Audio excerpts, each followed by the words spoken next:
Okay, చెప్పండి madam. Ruturaj గారు నమస్తే అండి.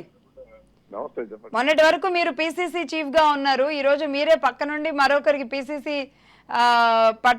పగ్గాలు అప్పగించారు. మొదట్లోనే మీరు నాకేం అభ్యంతరం లేదు, కాంగ్రెస్ ముందుకెళ్లడమే కావాలి ఏపీలో అనేది చెప్పారు.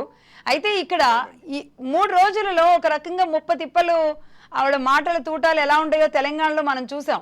కానీ అంత స్పీడ్ ఏపీలో సాధ్యం కాదనుకున్నాం. కానీ 2 రోజుల్లో షర్మిల గారి దూకుడు చాలా స్ట్రాంగ్ గానే కనబడింది. అయితే టార్గెట్ ఏంటి?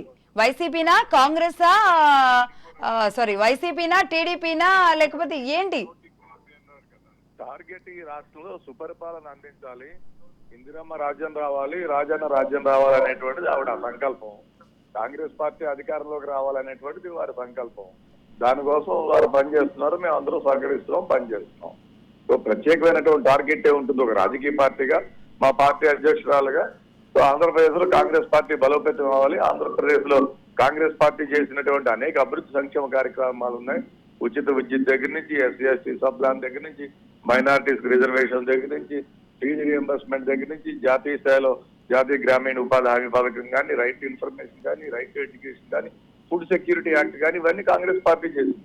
అందుకనే షర్మిల గారు ఈవేళ అడుగుతున్నారు ఆంధ్రప్రదేశ్ లో వై నాట్ కాంగ్రెస్ అనేటువంటి. దానికి వస్తే మేమంతా ఒక టీం కింద పనిచేస్తున్నాం. డెఫినెట్ గా వారి నేతృత్వంలో ఈ రాష్ట్రంలో పార్టీకి ఉజ్వలమైనటువంటి భవిష్యత్తు ఉంటుంది. ప్రజలందరూ వారి నాయకత్వాన్ని కోరుకుంటున్నారు. ఈ రోజు ప్రప్రథమంగా మొన్న జరిగిన తెలంగాణ ఎన్నికల్లోనే మొత్తం కాంగ్రెస్ వెనుక చంద్రబాబు నాయుడు గారు టీడీపీఏ ఉండి నడిపిస్తుంది. ఈ రోజు తెలంగాణలో పూర్తి సహాయ సహకారాలు టీడీపీఏ ఇచ్చింది. అందుకే ఎన్నికల బరిలో నుంచి కూడా విత్డ్రా చేసుకుంది. అందుకే ఎక్కడా రేవంత్ రెడ్డి గారు చంద్రబాబు నాయుడు గారిని ఒక్క మాట అనలేదు.